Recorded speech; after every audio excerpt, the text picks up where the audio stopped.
I'm Richard Lloyd Parry. I'm the Asia editor, Tokyo Bureau Chief of the Times newspaper of London. The reaction, I'm delighted to say, has been very good indeed. And in telling the story, I had to explain certain things about Japan, about Tokyo, which I thought to Japanese people might be obvious.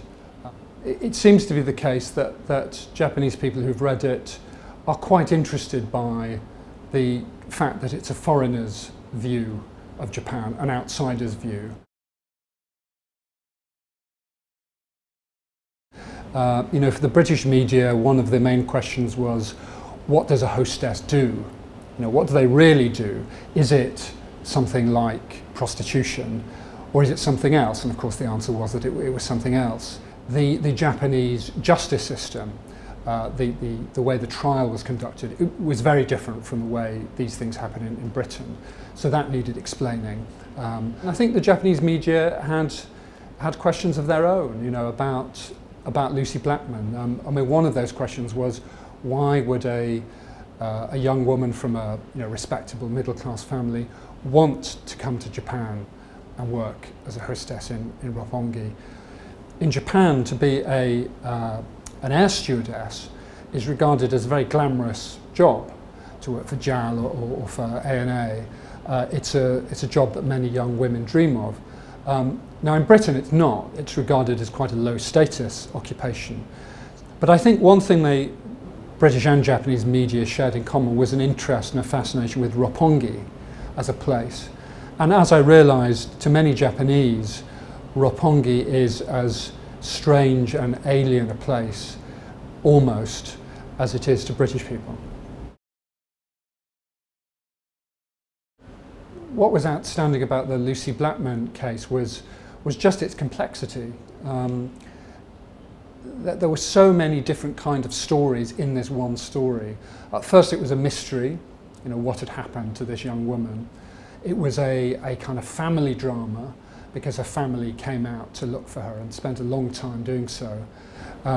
There was a kind of police investigation going on, then they arrested someone and there was a courtroom drama.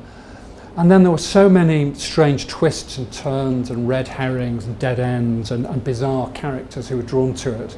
So it was really the complexity of it that made it stand out.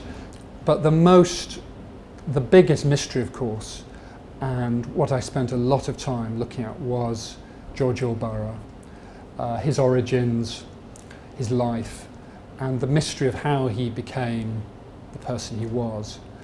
And I managed to find people who'd known him at various points in his life. I talked to one person in particular who was very close to him, but I never spoke to Ulborough himself. The judicial system, the trial system, that was why it went on for so long. Of course, Japan's criminal trial system has been reformed since that happened, with the introduction of saibanin, lay jurors, and it's transformed it. When we were talking about the Lindsay Hawker case, when Ichihashi, who murdered Lindsay Hawker, went on trial, I covered that as well. That was all over in a few days under the new system. The contrast was remarkable. One trial took 6 years, the other one took little more than 6 days. So there have been great improvements in that respect. Yeah, of course it is non-fiction. Everything in the book is true as far as I've been able to establish. But I was certainly very conscious of using techniques of narrative, which are also used in fiction, mostly to do with the way the story was structured. So, slowing down the pace at some moments, speeding it up at others, withholding information from the reader in order to create suspense and surprise at certain moments. These are all, the techniques of fiction as well.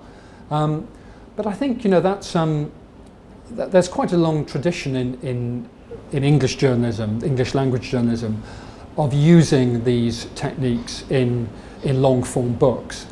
So journalists have been doing this for at least 50 years, and I felt myself to be writing in that tradition. Some people who have read this book have remarked, and it's something I discovered as I was working on this story, that although it is a story about dark subjects, it's also at its core the story about a family. Although it's about lots of violent emotions, it's also a story about love.